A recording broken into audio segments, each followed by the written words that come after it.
Ya kamu cekat. Selaiso. Iki Sekar Wijaya Kusuma. Sekar Wijaya Kusuma. Sekar Wijaya Kusuma menika badhe kula suwun ngambil. Menawi mangke dipun parengaken namung ngampil kula matur nuwun dene nggih kula ngampil menika mangke mbetahaken Prabeya tegesipun nggih patuko badhe ngampilaken dhateng kula menika kedah wonten lirunipun Prabeya menika penjan serat dalem sedintenipun sewanipun pinten sewanipun pinten nawi ngantos dalu barang niku sewanipun pinten menawi pancen wonten wewengan panjenengan Radyenteng sing nyewa dalem seminggu langsung menika pinten ping sewulan menika pinten ping setahun menika pinten menawi saklamenipun panjenengan ngersakaken Prabeya pinten kagiatan sang kapilang rinangkul kinempit gampit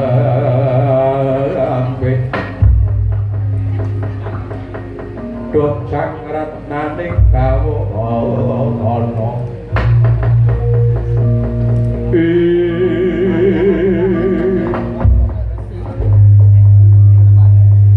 suwi-suwi rasa kerantan rasa ketemu jenengmu sapa kula menika guru jenengmu sapa Gerodo Sulapati paduka menika sinten ora nate kulak pawatandol pangrungu Baladewa masih Daladara Kapala Semawali kira kadang sepuh Prabu Kresna tekamurine apa ngampil wujuding kembang Wijaya Kusuma kuwi padha karo belik dadane putra padu-padune wong kepengin nembe kepengin nanting sepira kekuatane negara Wurawati. Ngerti lho? Yen pancen dasare kepengin nanting sepira kekuatane Prabu Kresna, Ratu Ndorati dudu sapa-sapa musuh. Saking Prabu Baladewa sing meger-meger ora bakal iso nyilih pucuning kembang Wijaya Kusuma. Minggat rawe. Dipun minggat rawe. Kula mboten badhe purun minggat. Tublak sakok. Ayo.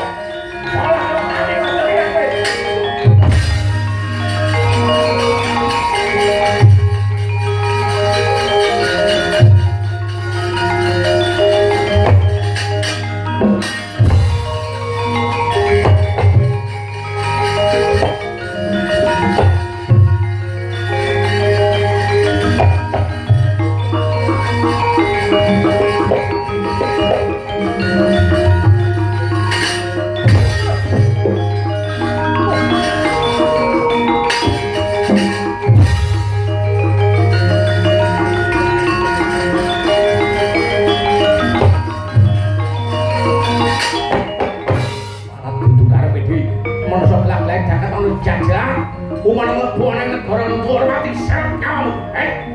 Rakep nyawamu atas buruan. Nyepalake Prabu Baladewa piye? Ayo, yen pancen Sri Mandara Jaya makan kancamu jenengan. Sewu arep maju sarta bareng ora. Sampeyan koyo wong Jawa. Ayo. Baladewa kandiro. Baladewa wis ora ono. Ayo, kurang bala sira Dewa, kurang setir kuwo. Ayo.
Negara Ndarawati iki tibane kaya ngono ku ya. Oh. Lha sampeyan niku napa keng mriku? Iya. Aku ora nyono ora ngira jebul mlebu wewengkon negara Ndarawati kok.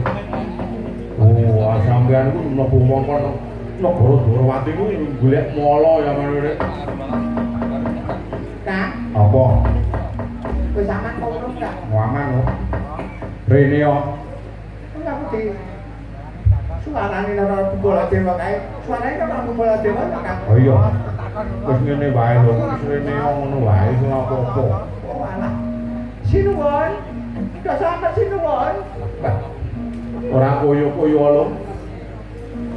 Tibane wong-wong sing mapan ana ing negara Ndarawati iki ora kena sina genteng. Ah, boten kenging.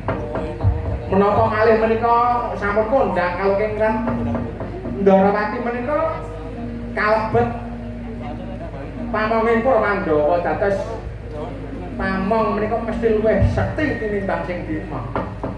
Maka sing dimong niku men kasektane linuwe. Monggo.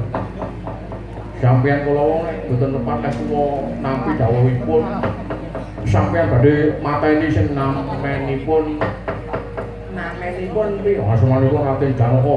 Jenenge Raden Janaka lho pateni. Pun ngaten mawon sinuwun. Kana nggih.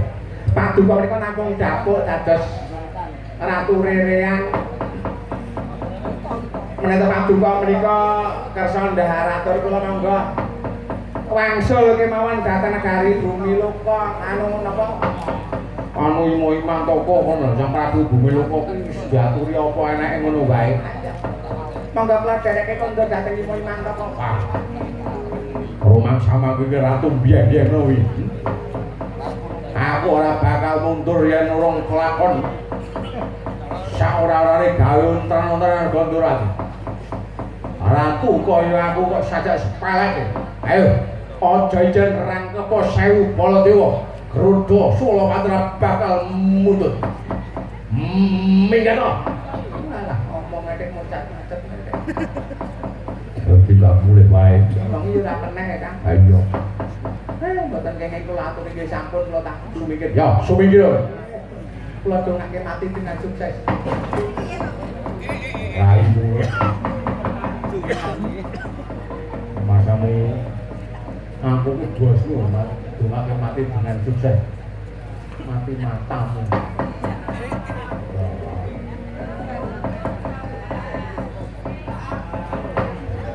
Piye, sesuk sido nang 1000 ora.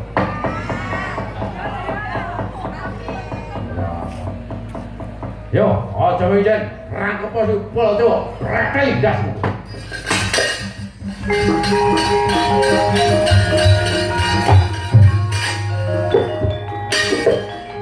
Prajurit, maju.